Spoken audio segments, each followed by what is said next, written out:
So where is title insurance? What can title insurance do as a product to ensure that if you buy your house, you get the title, 10 years down the line, a case comes up, challenges comes up, the having title insurance will actually absolve you almost 100%. So we need, those are the creative things. We're not going to wait for government as private sector stakeholders. We need to promote title insurance. The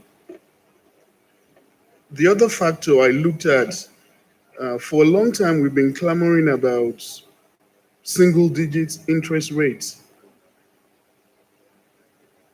Let me put it to the house today. If interest rates were 3%, as an example, there's still going to be the challenge of affordability. How are people going to come up with a down payment?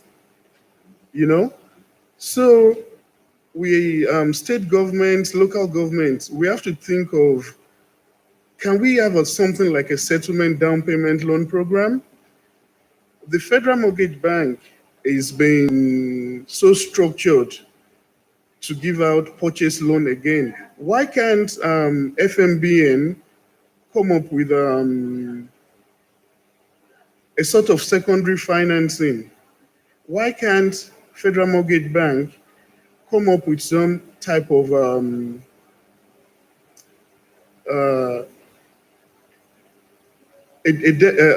down payment assistance program? You have money, you can tap into your retirement, you can tap into some pension. However, you still need 5-10%. So Federal Mortgage Bank shouldn't be purchase, first purchase alone. And then, of course, the issue of mortgage insurance. For 12 months, I was the World Bank consultant for the Nigerian Housing Finance Program. And one of the components of the NHFP is mortgage insurance. It's very critical if we're actually going to move forward in terms of creative financing. We have to implement some kind of mortgage guarantee insurance institution. Thank you, Prof. Thank you.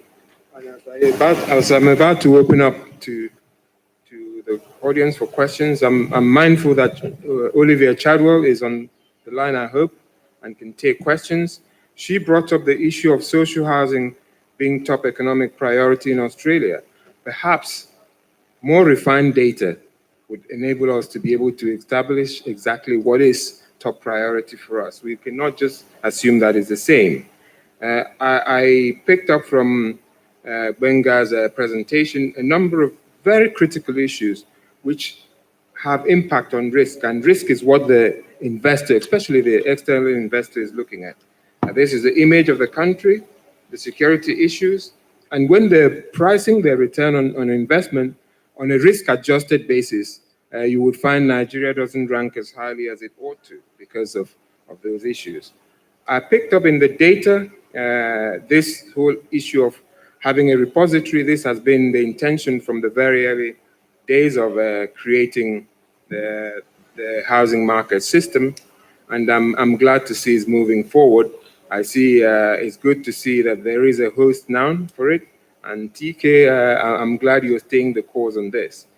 I want to also particularly acknowledge the fact that the CAHF, which I was privileged to sign an MOU with in '87, have now come on board. It's so important to collaborate on a continental basis. Africa should be able to draw in resources much more than we are doing if we do not move forward by collaborating.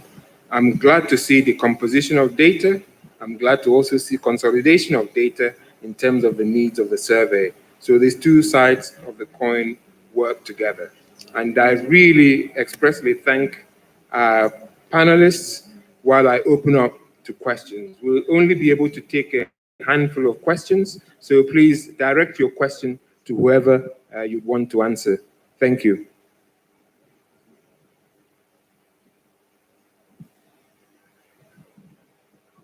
Questions?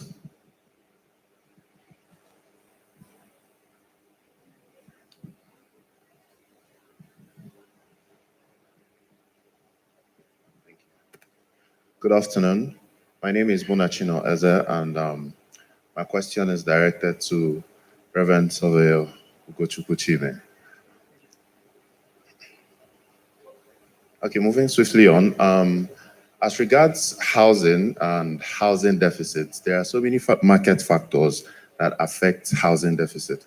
And one is the inflow of houses in a particular location. Developers go and construct something without checking the phase of that particular market, like economic factors, sort of the initiation, expansion, hyper supply, and then the recession. Most people construct when there is the hyper supply, and that moves on to the aspect of data, right? What data guides developers or normal investors towards construction of different asset classes in a particular location?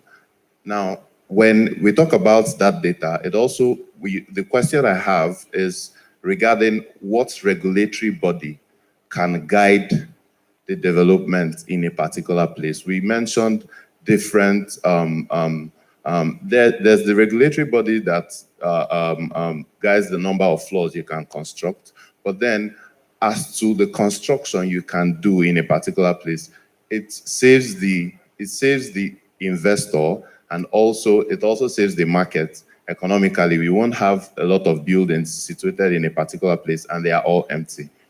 Thank you.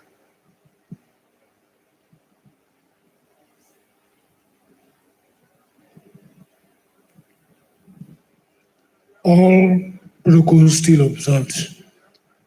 I am Abonovo Festus, engineer. My question goes to the representative of CBN.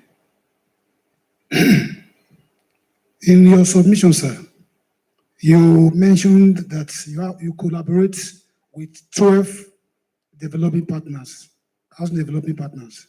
One of them is Redan. I want to know the level of collaboration you have with them, and what role does the state play aside the procurement or release of land and CFO. Thank you.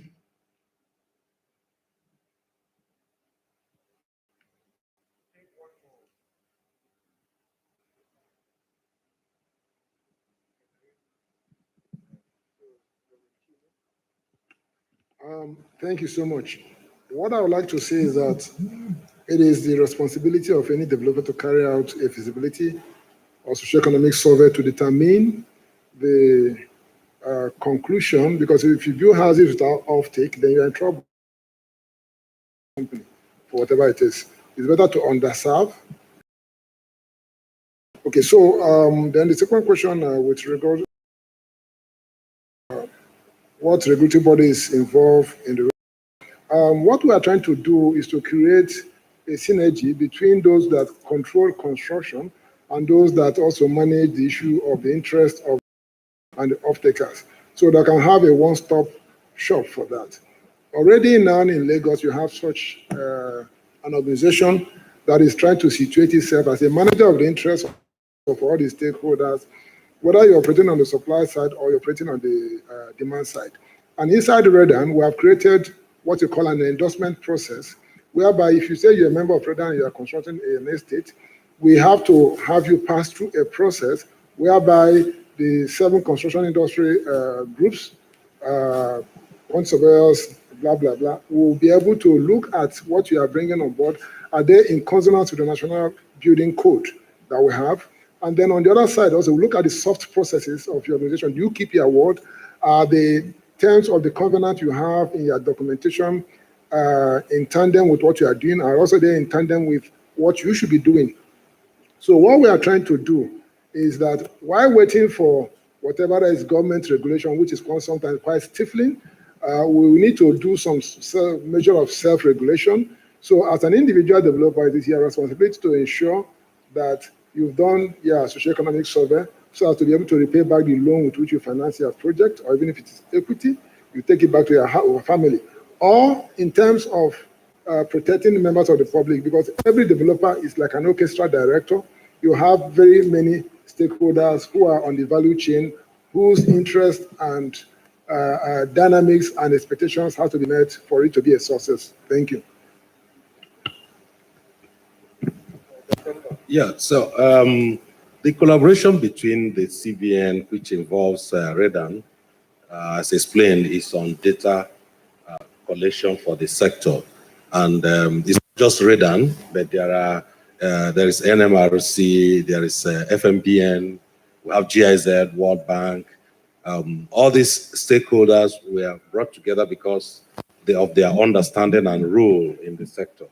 And so that's basically what we do. The MBS, the MPOPC are also there because of the technicalities of data collection, which they have that capacity. So that's what we were doing under the collaboration, not like dealing. Okay, now, so if you're talking about land administration role, the NMRC with CBN is partnering to work with the states to see how land administration can be smoothened out to improve on the sector. But for the aspect that I work with the Redan is on the aspect of data collection for the sector. Thank you. Thank you, and I want to particularly thank you for staying patiently through this and for your participation in asking questions. And once again, thank you to the panelists. It's been a very informative session. And thank you to Olivia out there. There wasn't a question for you, but thank you for your presentation. Particularly the message I took away is that the economist view that social housing is top priority in Australia is a message that... I have a question for Olivia. Oh, Olivia. Apparently there is a question for you. Olivia, do it in 1 minute, please. When is Miyamoto coming to Nigeria?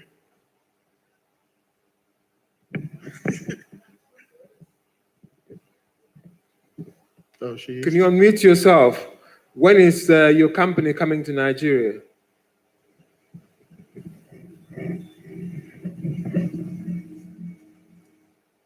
Okay, we can share your answer.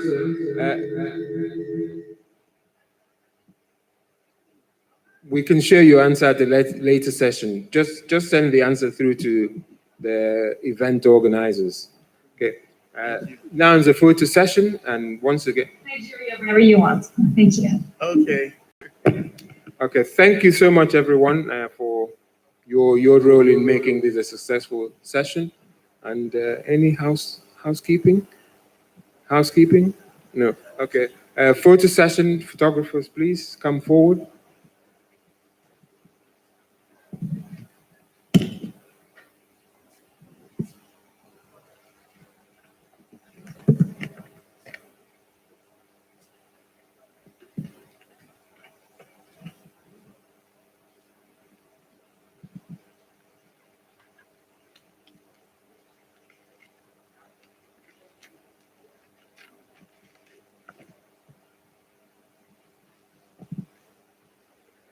A round of applause for them, ladies and gentlemen. Thank you very much once again, Professor Charles Iyangete. Thank you for being the chairman of this session, the second for today. Demystifying Nigeria's housing deficit, a discourse on data and facts. Now, the facts and the data has been laid out.